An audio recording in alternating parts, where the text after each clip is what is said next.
On our bookshelf tonight, presidential historian and author Doris Kearns Goodwin on leadership in turbulent times. I sat down with her recently and began our conversation by asking how she came up with the idea for this, her 8th book. When I began it 5 years ago, there was a feeling that Washington was broken, that bipartisanship had been lost.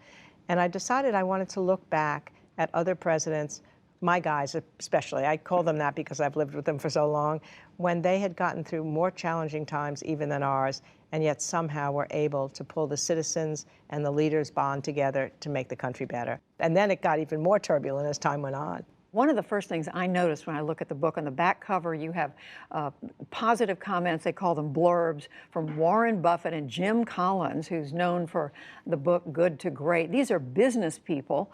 Does that tell us this is a different kind of history book? At one point, I was speaking to a lot of business groups over these last couple of decades, but also to colleges and universities, and a kid raised his hand and he said, how can I ever become one of these guys? They're on Mount Rushmore. It's too hard to become them. So I thought, what if I write about them when they first start to run for office, when they're 23 and 25 and 28, and when they're still unformed, and when they're going to make mistakes, and when they're going to screw up things, then maybe young people can aspire to be leaders. I would just love it if more people in this country went into public life, went into leadership positions, because that's what we need right now. And of course, the four you choose to focus on, it's Abraham Lincoln, Teddy Roosevelt, Franklin Roosevelt, and Lyndon Johnson. You use the term screwing up, and you do focus in the book on the problems they faced early in their lives. Why was that important? People who've been through difficult times in their lives, through adversities, and come through with resilience, there's a strength and a wisdom. They've learned from their mistakes. They've learned from what fate might deal them. I mean, Lincoln had a near suicidal depression when he felt like he had broken his word to his constituencies, broken his promise to Mary, that he'd get married to her, and they had to take all knives and razors and scissors from his room. But he comes out of that by saying, I would just as soon die now, but I've not yet accomplished anything to make any human being remember that I have lived incredibly, right? Teddy Roosevelt loses his wife and his mother on the same day in the same house. He goes to the Badlands, he rides his horse 15 hours a day, but by being in the West, he absorbs this love of nature, and he becomes a Westerner as well as an Easterner. FDR, of course, has his polio. When he took up that rehab center in Warm Springs, and he was Doc Roosevelt to his fellow polio patients, he taught them how to live again, a life of joy, even if they were paralyzed. It's exactly what he was able to do to the country when the country is paralyzed.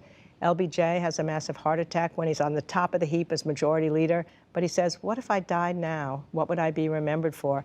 And then he goes right for civil rights in the Senate, goes right for civil rights in the presidency. So something happens, I think, when you go through a hard time, you come through it with resilience, a really important quality. It doesn't have to be as harrowing as these guys had, but it has to be something. You described the adversity, but is there some secret sauce, some magic formula that we should learn from what they went through? Because that's what some people look at this and they say, I want to know, what's the magic formula? There's no magic trick. In fact, there's no clear trajectory for any of them to reach the top of the presidency. There's a family resemblance of traits, I would argue.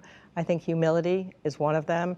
Empathy, if you can develop empathy, even if you're not born with it, is another one. Resilience, as we've just been talking about. Self-reflection, being able to acknowledge errors, build a team that you can share credit and you can shoulder blame if something goes wrong, learning how to communicate with people. But most important, at some point, ambition for the self became ambition for something larger. And that's what united all of these disparate characters. It's striking that the first word you used, Doris Kearns Goodwin, was humility, because we don't think of that necessarily when we think about our great leaders, our presidents, do we? And I think it's because we think of humility sometimes as humbleness, and that's really not what it means. It means an awareness of your limitations so that you can learn from them. Teddy Roosevelt had a swelled head when he was in the state legislature, and he was just blistering and running around and saying terrible things about his opponents, and he was getting nowhere. He couldn't get anything through the legislature, so he finally said, I learned that I had to collaborate and compromise. That's the humility of learning from your errors. In a way, this is a psychological study, isn't it? In some ways, it's the most personal of the books I've written, because I wanted to get inside the heads of these people that I had written their biographies, their families, and their histories. I wanted to know, when did they first think of themselves as leaders?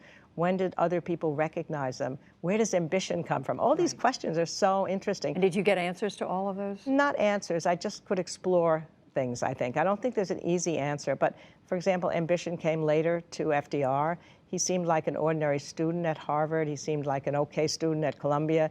He was a partner, not even a partner, a clerk in a law firm. And somebody comes to him and says, would you like to run for the seat in Dutchess County? And he says, yes. And he gets out on the campaign trail. He's barnstorming. He's an absolute natural. And he found what the philosopher William James says, and I think it's true for all of us, sometimes you find that voice within you that says, this is the real me. This is what I want to be. They all found that at a certain point in their life. Politics was their love. It was their vocation as well as their avocation. So if you run into that college student who confronted you a few years ago and he or she says, all right, can I do this? The answer is? The answer is you may fail and you may fail again, but you have to keep trying. Doris Kearns Goodwin, the book is Leadership in Turbulent Times. Thank you. You are most welcome.